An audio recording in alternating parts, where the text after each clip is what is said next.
बिस्मिल्लाहिर्रहमानिर्रहीम। अस्सलामु अलैकुम dear students, I am Muhammad Naveed Ahmed. I will teach you mathematics of grade 10. अल्लाह पाक से दुआ है कि आप तमाम खैरियत से हों। हमारा चैप्टर नंबर यानी यूनिट नंबर 9 जो है वो कंटिन्यू है। हम 9.1 कर रहे हैं। थ्योरम नंबर 4 हमारे पास है।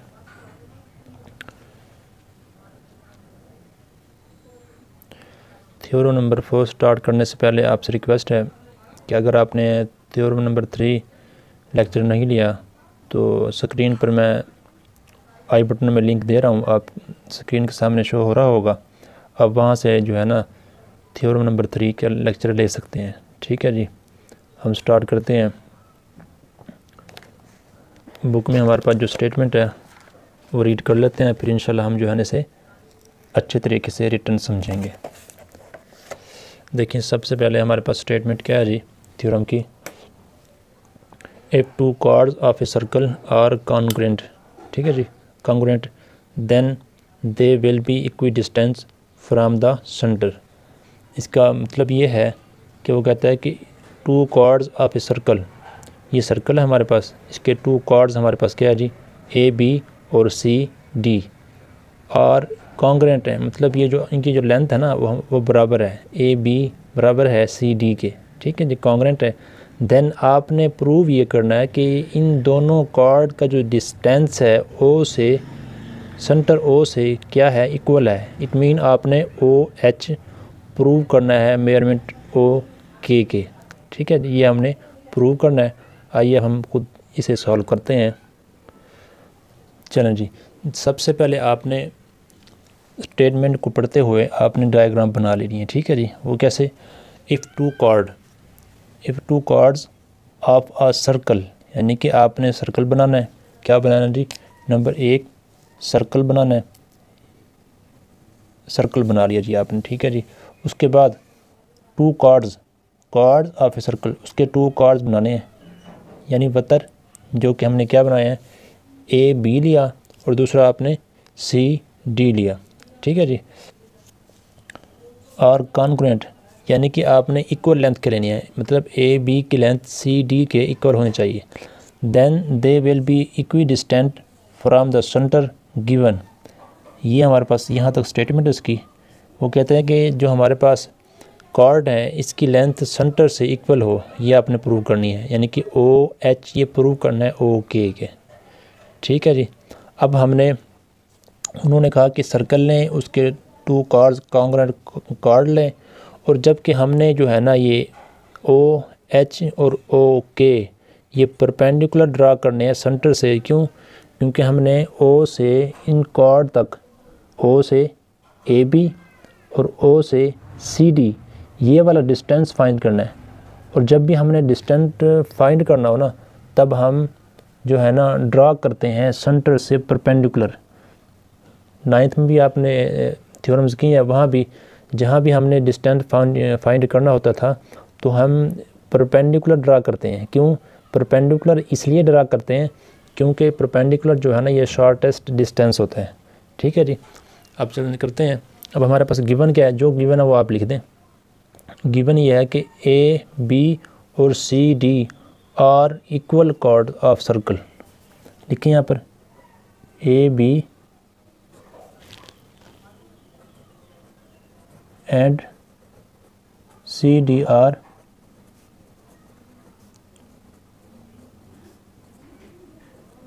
Equal chords. ठीक है जी, ये दोनों इक्वल हैं ऑफ ए सर्कल।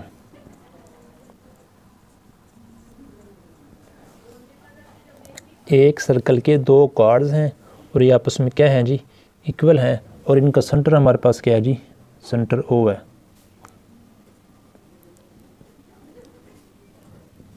ये सेंटर ओ है। अब आपने इस ओ से ओ एच परपेंडिकुलर ड्रा करना है ए बी पर, ये भी आप लिख दें, सच दैट, इस तरह ओ एच परपेंडिकुलर आपने ड्रा करना है किस पर, ए बी पर। ठीक है जी, और ओ के परपेंडिकुलर ड्रा करना है सी डी पर, एंड आपने क्या करना है जी, ओ के ये परपेंडिकुलर ड्रा करना है सी डी पर, ये आपके पास गिवन है। अब आपने जो प्रूव करना है वो ये प्रूव करना है कि इन दोनों कार्ड्स का डिस्टेंस सेंटर ओ से इक्वल है, यानी बराबर है, यानी कि ओ एच इक्वल है ओ के ये आपने प्रूव करना है। ये लिख दें मेजरमेंट ओ एच, ठीक है जी, ये इक्वल है मेजरमेंट ओ के, ये आपने प्रूव करना है, ठीक है जी, सिंपल है। कंस्ट्रक्शन में हमने क्या करना है, कंस्ट्रक्शन में हमने ओ को सी से और ओ को ए से मिला देना है, ठीक है जी, इन दोनों को मिला दें। आपने स्केल के साथ सफाई से काम करना है, मैं ये हाथ से कर रहा हूँ ताकि जो है ना टाइम वेस्ट ना हो स्केल के चक्करों में ना, आपका टाइम बड़ा कीमती है। तो इस तरीके से जो हमारे पास ये डायग्राम, ठीक है जी, मुकम्मल होगी। अब कंस्ट्रक्शन में जो आपने काम किया वो लिख दें। हमने क्या किया, ज्वाइन किया ओ को किस से, ए और सी से ज्वाइन किया हमने ओ को विद पॉइंट्स किसके जी, A and C, A and सी से हमने क्या किया, कर दिया, ज्वाइन कर दिया। तो ज्वाइन करने के बाद हमें क्या हासिल हुआ, then we have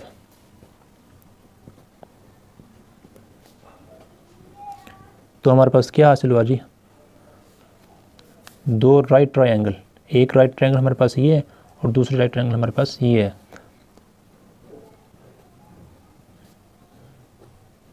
right triangle कौन से जी, हमारे पास ओ ए एच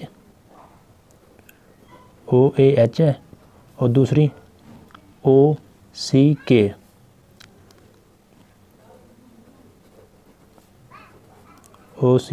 के, ये दो ट्रायंगल हमें हासिल हुई हैं। अब इन दो ट्रायंगल की मदद से बात को आपने समझना है, सिर्फ हमने ये काम करना है कि दो ट्रायंगल हमारे पास आ चुकी हैं, हमने इन्हें जो है ना कॉन्ग्रेंट प्रूफ करना है, ठीक है जी। इन राइट ट्रायंगल में हमें क्या करते हैं, सिर्फ एक साइड, ये साइड ले लें आप या ये ले लें, कोई एक साइड, और जबकि इसमें हम ये साइड प्रूव करेंगे, ठीक है जी। ये तो चीज़ हमने प्रूव करनी है ना, तो इसका सहारा लेंगे, कोई सी एक साइड और एक वतर, जिसे हाइपोटेन्यूज कहते हैं, ठीक है जी। हाइपोटेन्यूज हम जो है ना वो प्रूव करेंगे कि जो है ना इसकी कॉन्ग्रेंट है, एक साइड और एक हाइपोटेन्यूज। अब यहाँ पर स्टेटमेंट हमारे पास, इसे सॉल्व करते हैं प्रूव में। सबसे पहले आपने क्या करना जी, सबसे पहले देखें आपने ए एच को सी के इक्वल प्रूव करना है, ए एच को सी के। अब इसको प्रूव करने के लिए हमने कुछ थोड़ा काम करना है, वो करेंगे। अब सबसे पहले देखें ओ एच जो है ये बाइसेक्ट कर रहा है ए बी को, O H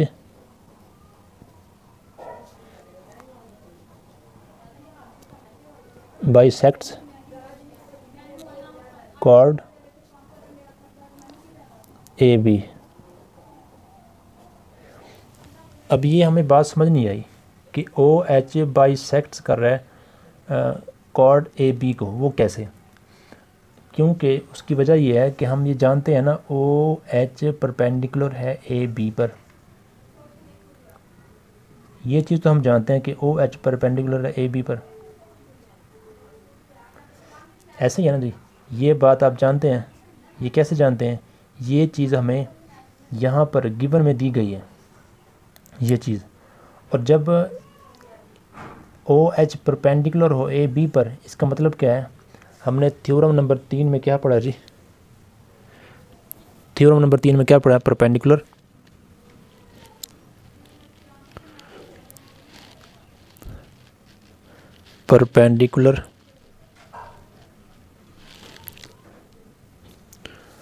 from a center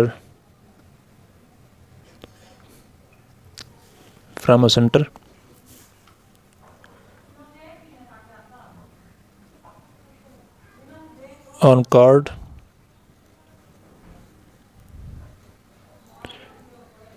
bisects it. ये थ्योरम नंबर 3 में हम पढ़ चुके हैं कि अगर एक परपेंडिकुलर सेंटर से कॉर्ड्स के ऊपर ड्रा हो रहा हो तो वो जो हमारे पास परपेंडिकुलर है वो बाइसेक्ट करता है। क्या करता है जी? बाइसेक्ट। किसे? उस कॉर्ड को। तो यही काम हमने यहाँ किया है कि अगर ओ एच जो है ये हमारे पास ये परपेंडिकुलर है। ये क्या है जी? अगर ओ एच ए बी पर परपेंडिकुलर है, इसका मतलब ये होगा कि ओ एच ए बी को बाइसेक्ट करेगा। मतलब जो एच है ये ए बी का मिड पॉइंट है। तो हम ये कह सकते हैं कि ए एच और एच बी ये दोनों इक्वल है। ठीक है जी।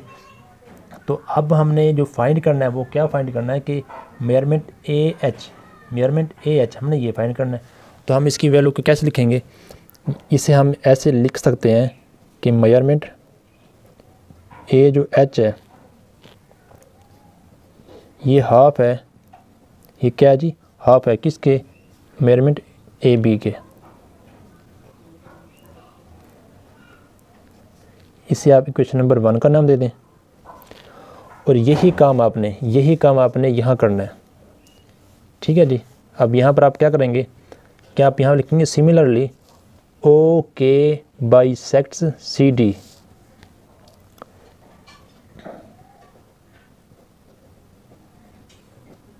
सिमिलरली जो हमारे पास ओ के है बाइसेक्ट्स कॉर्ड सी डी। ठीक है जी। यानी कि ओ के सी डी को बाइसेक्ट कर रहा है। क्यों कर रहा है? क्योंकि हमारे पास गिवन में है कि ओ के जो है ओ के ये परपेंडिकुलर है किसके? सी डी के। किसके परपेंडिकुलर जी? सी डी के। जब ये परपेंडिकुलर है तो दोबारा फिर हम यह थ्योरम 3 यूज़ करेंगे। यही स्टेटमेंट आपने यहाँ लिखनी है। ठीक है जी। एज इन 1 कि perpendicular from a centre on a chord bisects it. यही रीज़न आपने यहाँ पर लिखनी है। ठीक है जी। अब यहाँ पर देखें इसका मतलब क्या हुआ कि अगर ओ के जो हमारे पास ये बाइसेक्ट करता है किसको? सी डी को। ओ के बाइसेक्ट करता है सी डी को। इसका मतलब ये है कि के पॉइंट सी डी के सेंटर में है। सेंटर में है तो इसका मतलब है हम सी के की वैल्यू कैसे लिखेंगे कि मेजरमेंट सी के जो है ये हाफ होगा। ये क्या होगा जी? हाफ है किसका? सी डी का। क्योंकि उसका जो है ना ये मिड में मौजूद है तो हम इसको हाफ लिख सकते हैं। ठीक है जी। यहाँ पर मेजरमेंट लिख दें, मेजरमेंट सी डी के। इसे आप इक्वेशन नंबर 2 का नाम दे दें। ठीक है जी। इसके बाद जो हमारे पास ए बी है ये जो हमारे पास गिवन है, गिवन हमारे पास क्या है जी? ए बी और सी डी इक्वल है। इसके बाद आप ये लिख दें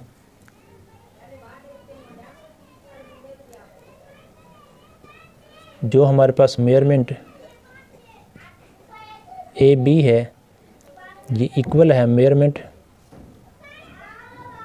सी डी के। ये है कॉन्ग्रेंट।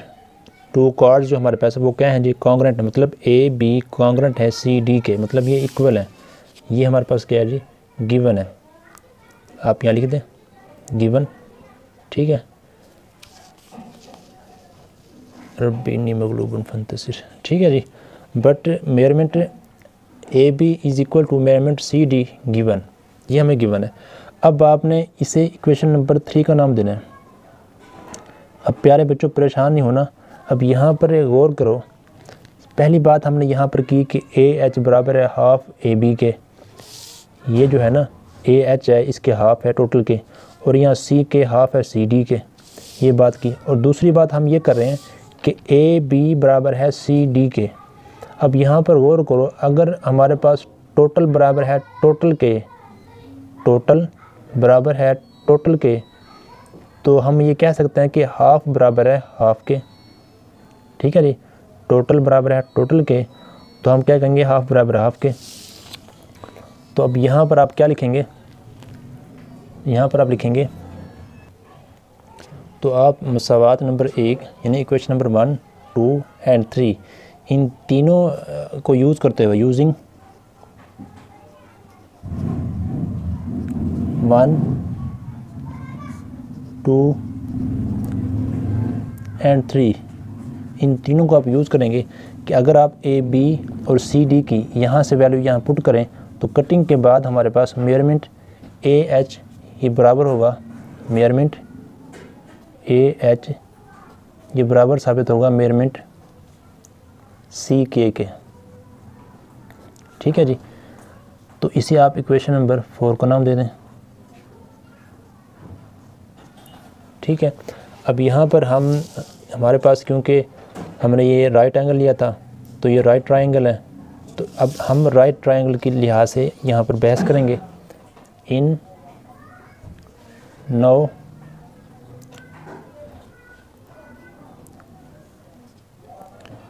राइट ट्रायंगल हमारे पास ओ ए एच करस्पॉन्डिंग्स हमारे पास ओ सी के, ओ ए एच और ओ सी के, ये हमारे पास दो जो है ना ये राइट ट्रायंगल हैं। अब राइट ट्रायंगल में ये राइट ट्रायंगल क्यों है, इसकी वजह आप यहाँ पर रीज़न लिखें। इसकी वजह ये है कि ओ एच परपेंडिकुलर है ए बी पर और ओ के परपेंडिकुलर है सी डी पर। यहाँ पर रीज़न लिख दें कि ये हमारे पास गिवन है। क्या गिवन है जी? ओ एच ये परपेंडिकुलर है ए बी पर, ठीक है जी, और ओ के ये परपेंडिकुलर है सी डी पर। ओ के हमारे पास परपेंडिकुलर है सी डी पर, ये हमारे पास गिवन है।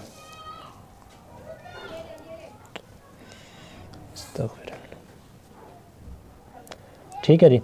अब इसके बाद यहाँ पर गौर करें, इस ट्रायंगल में हमारे से बहस है वो क्या है जी कि इन दोनों राइट ट्रायंगल में ओ सी और ओ ए ये दोनों कॉन्ग्रेंट है। उसकी वजह यह है कि ओ सी भी हमारे पास सर्कल का रेडियस है और ओ ए भी हमारे पास सर्कल का रेडियस है। तो हम यहाँ क्या लिखेंगे? मेजरमेंट, इसे आप हाइपोटेन्यूज भी लिखेंगे क्योंकि हमारे पत्थर भी है। Hypotenuse O A is equal to hypotenuse O C. ठीक है जी। हाइपोटेन्यूज हमारे पास ओ ए और ओ सी ये दोनों क्या है जी आपस में बराबर हैं। उसकी वजह ये है कि radii of the same circle यानी कि एक ही सर्कल के तमाम जो रेडियाई क्या होते हैं जी वो इक्वल होते हैं, कॉन्ग्रेंट होते हैं जी। ठीक है जी। आप इसकी रीज़न क्या लिखेंगे? Radii of the same circle, ये जो हमारे पास सर्कल है ना, अब इसका ओ ए और ओ सी ये दोनों रेडियाई हैं। ठीक है जी। इसके बाद आप क्या लिखेंगे?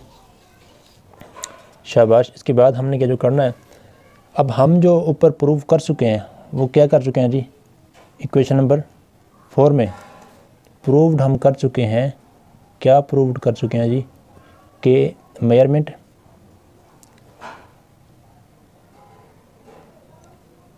ए एच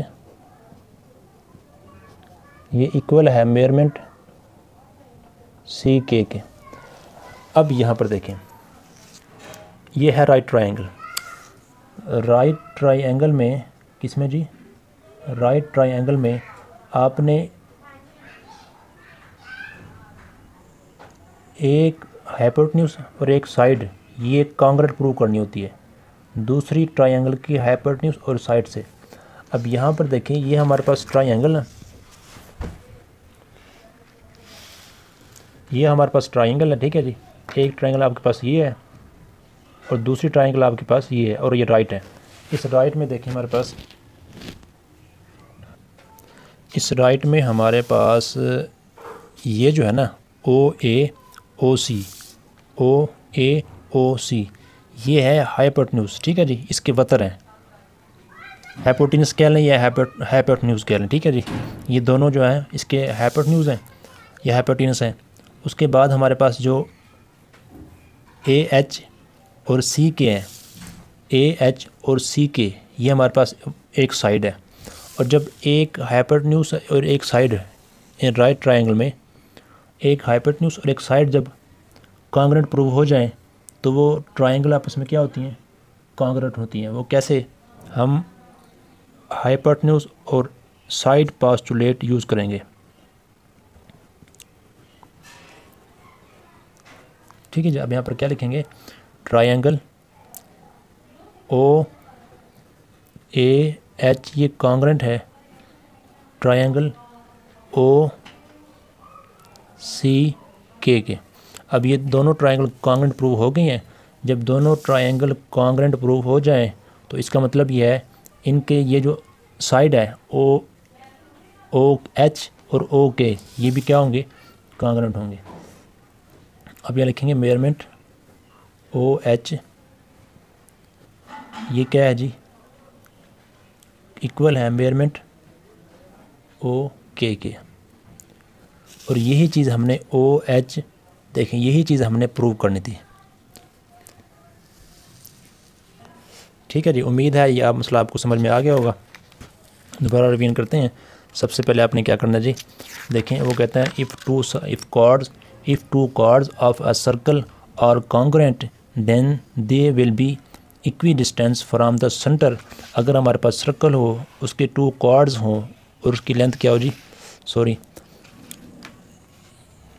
एक सर्कल हमारे पास हो, ठीक है जी, उसके 2 कॉर्ड्स हों और वो कॉन्ग्रुएंट हों, ठीक है जी, तो हमारे पास वो इक्वी डिस्टेंस होंगे सेंटर से, मतलब इनका जो ये फासला है ना वो इक्वल होगा। यही चीज़ हमने प्रूव करनी है। एक सर्कल है, गिवन में क्या लिखना है, एक सर्कल है, उसके 2 कॉर्ड्स हैं, ठीक है जी, इक्वल कॉर्ड्स हैं, ठीक है जी, सेंटर ओ है, और हमारे पास जो ओ एच ए बी पर परपेंडिकुलर है, ओ के सी डी पर परपेंडिकुलर है, और प्रूव हमने करना है कि इक्वी डिस्टेंस है, मतलब ओ एच इक्वल है ओ के, ये हमने प्रूव करना है जो है। अब हम कंस्ट्रक्शन में क्या करेंगे, ओ को ए से और सी से ज्वाइन कर देंगे। जब भी हम इसकी ज्वाइनिंग करेंगे तो उसके बाद हमें राइट ट्रायंगल जो है ना वो रिसीव होंगी। तो हम इस पर राइट ट्रायंगल में ये पोस्टुलेट यूज़ करेंगे। यूज़ करने के लिए हमारे पास जो है ना ये ओ ए और ओ सी ये तो प्रूव है ही, क्योंकि ये रेडियस हैं, ये जो है ना कॉन्ग्रुएंट होंगे। अब हमने ए एच और सी के लिए देखें ना, ये जो थ्योरम हमने यहाँ से यहाँ तक जो इन ट्रायंगल, ये तो आपको समझ आ गया होगा कि इसके बाद ये चीज़ आपको समझ में आ गई होगी। ये चीज़ आपको समझ में नहीं आई, ठीक है जी, अक्सर बच्चों को ये चीज़ समझ में नहीं आती। ये काम हमने यहाँ से यहाँ तक जो ये खिचड़ी तैयार की है, ये किस लिए की है, ये इसलिए क्योंकि हमने ए एच और सी किए, ए एच और सी के को इक्वल प्रूव करना था। और ये प्रूव करने के लिए हमने ये लिखा कि ओ एच बाइसेक्ट करता है ए बी को, क्योंकि ए रीज़न में आप लिखना है, क्योंकि ओ एच जो है ये परपेंडिकुलर है, ओ एच परपेंडिकुलर है ए बी पर।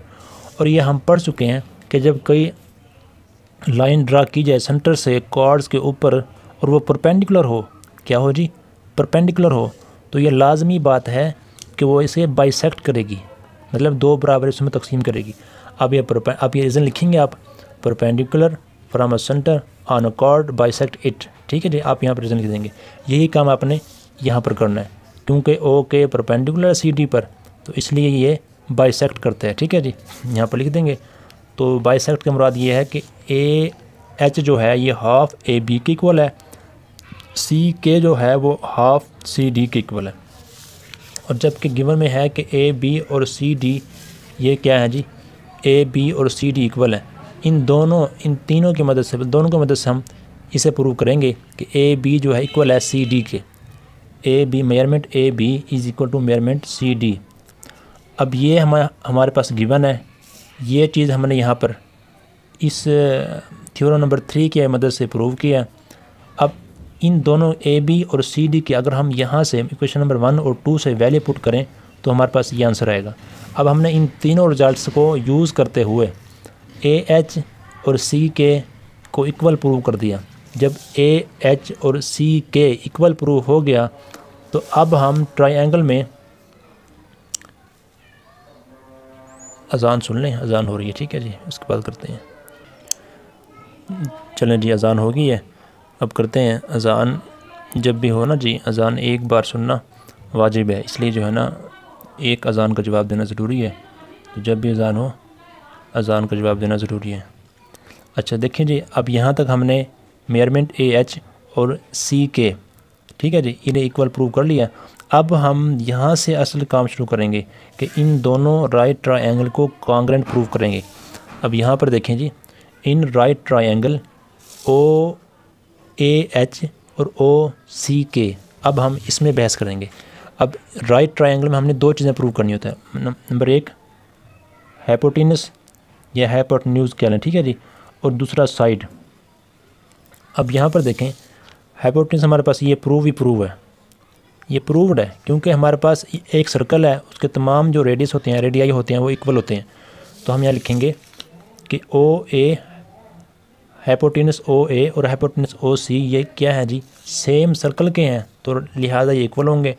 और जबकि हम AH और CK प्रूव्ड कर चुके हैं, कहाँ पर प्रूव कर चुके हैं, यहाँ पर प्रूव कर चुके हैं कि AH ये मेजरमेंट CK के इक्वल है। अब यहाँ पर देखें जी, दो चीज़ें हम यहाँ पर प्रूव हो गई हैं। एक H यहाँ पर हो गया है हाइपोटेनस, और साइड यहाँ पर हो गई है। जब ये दो चीज़ें राइट ट्रायंगल में प्रूव हो जाएं तो इसका मतलब क्या होगा, पेज दाएं बाएं हो जाता है। अच्छा जी, ये हाइपोटेनस और साइड जो है प्रूव हो चुकी है। तो हम हाइपोटेनस और साइड वाला जो पोस्टुलेट है इन राइट ट्रायंगल में, किसमें जी, राइट ट्रायंगल में, वो हम यहाँ पर यूज़ करेंगे कि अगर ये दो एक इन राइट ट्रायंगल में one side and one hypotenuse equal हों, कॉन्ग्रेंट प्रूव हो जाएं, तो दोनों ट्रायंगल कॉन्ग्रेंट होंगी। जब दोनों ट्रायंगल कॉन्ग्रेंट प्रूव हो जाएं तो उनकी तमाम साइड्स, और जबकि हमें ये साइड चाहिए कि OH OK के इक्वल है, हमने ये प्रूव करनी थी, ये प्रूव हो चुकी है। ठीक है जी, उम्मीद है ये आपको समझ में आ गया होगा।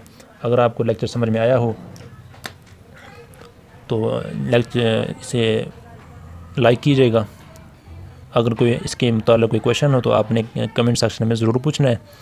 और अगर आपने अभी तक मेरे चैनल को सब्सक्राइब नहीं किया तो सब्सक्राइब कर लें, ताकि इन फ्यूचर जो भी मैं लेक्चर अपलोड करूं उसका नोटिफिकेशन आप तक पहुंच सके। ठीक है जी, सब्सक्राइब के साथ बेल आइकन का बटन लाजमी प्रेस कर लें ताकि नोटिफिकेशन आप तक पहुँच जाए।